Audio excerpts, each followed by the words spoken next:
Breaking news, PSL এ যোগ দিলেন সাকিব।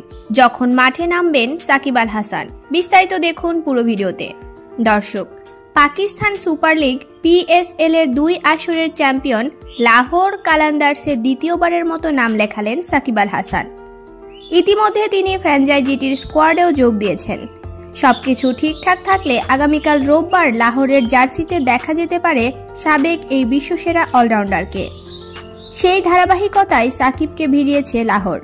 তাদের হয়ে চলতি আসরে 5টি ম্যাচ খেলেছেন আরেক বাংলাদেশি অলরাউন্ডার রিশাদ হোসেন। বর্তমানে তিনি আন্তর্জাতিক সিরিজের ব্যস্ততায় আছেন। এদিকে পিএসএল এর ক্যাম্পে সাকিবের যোগ দেওয়ার কথা এক ফেসবুক পোস্টে জানিয়েছে লাহোর। সাকিবের মতোই আরেকজনের বদলি হিসেবে ফ্র্যাঞ্চাইজিটির স্কোয়াডে যুক্ত হয়েছেন শ্রীলঙ্কার ব্যাটার ভানুকা রাজাপাকসে।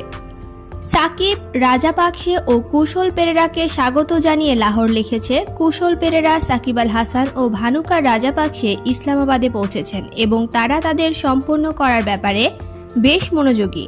বিদেশি কালান্দার্সরা এসে গেছে এবং পিএসএল এর বাকি অংশে আলো ছড়াতে